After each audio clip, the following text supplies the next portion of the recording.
ना खेलब ना खेल देव, खेलबे बिगाड़ब। ना खेलूंगा ना खेलने दूंगा, मैं खेल को बिगाड़ के रखूंगा। उन्होंने भी कम अधिक मात्रा में इस कृषि क्षेत्र में रिफॉर्म करने का प्रयास किया भी है।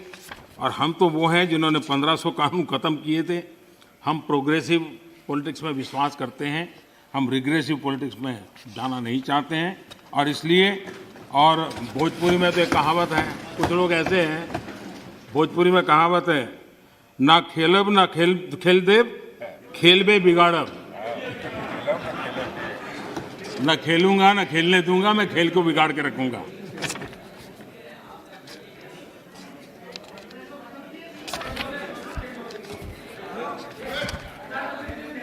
माननीय अध्यक्ष जी,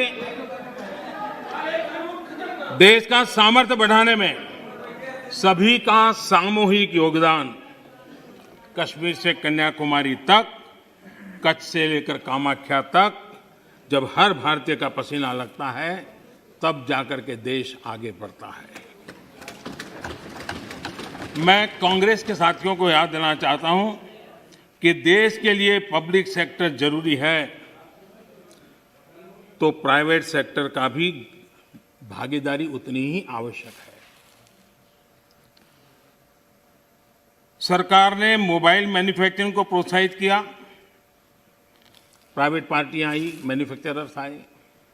आज गरीब से गरीब परिवार तक स्मार्टफोन पहुंच रहा है। टेलीकॉम में स्पर्धा को प्रोत्साहित किया गया तो मोबाइल पर बात करना करीब करीब जीरो हो गया और डेटा भी दुनिया में सबसे सस्ता आज हिंदुस्तान में है। यहां तक कि हमारी फार्मा इंडस्ट्री, हमारे वैक्सीन निर्माता, क्या ये सारे सरकारी हैं क्या? आज मानवता के काम अगर भारत आ रहा है तो हमारे इस प्राइवेट सेक्टर का भी बहुत बड़ा रोल है, प्राइवेट एंटरप्राइज का रोल है। और हमें हमारे देश के नौजवानों पर भरोसा होना चाहिए, हमारे देश के नौजवानों पर भरोसा रखना चाहिए। इस प्रकार से कोसते रहेंगे, उनको नीचा दिखाते रहेंगे और हम किसी भी प्राइवेट एक्टिविटी को नकार देंगे। कोई जमाना होगा जब कुछ सरकार करेगी, उस जमाने में जरूर होगा, किया होगा। आज दुनिया बदल चुकी है, समाज की अपनी ताकत है, देश के अंदर ताकत है।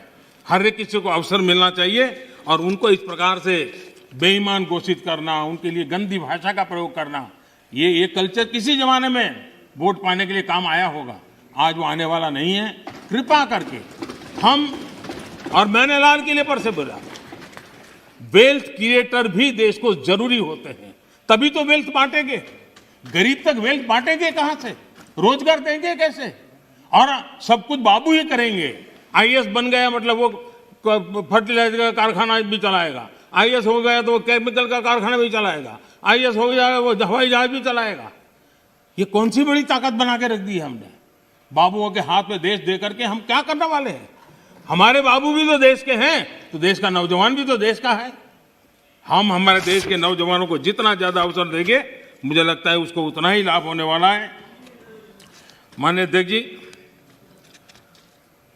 जब तथ्यों के आधार पर बात टिकती नहीं है तो ऐसा होता है जो अभी देखा, आशंकाओं को हवा दी जाती है, ये हो जाएगा वो हो जाएगा, और माहौल ये आंदोलनजीवी पैदा करते हैं। माननीय अध्यक्ष जी, किसान आंदोलन की पवित्रता, और मैं बहुत जिम्मेवारी के शब्द प्रयोग करता हूं, मैं किसान आंदोलन को पवित्र मानता हूं और भारत के लोकतंत्र में आंदोलन का महात्म्य है और रहने वाला है और जरूरी भी है। लेकिन जब आंदोलनजीवी पवित्र आंदोलन को अपने लाभ के लिए बर्बाद करने के लिए निकलते हैं तब क्या होता है? कोई मुझे बताए। 3 किसान कानून की बात हो और दंगाबाज लोग जो जेल में हैं, जो संप्रदायवादी लोग जो जेल में हैं, जो आतंकवादी लोग जेल में हैं, जो नक्सलवादी जेल में हैं, उनकी फोटो लेकर के उनकी मुक्ति की मांग करना, ये किसानों के आंदोलन को अपवित्र करने का प्रयास है कि नहीं?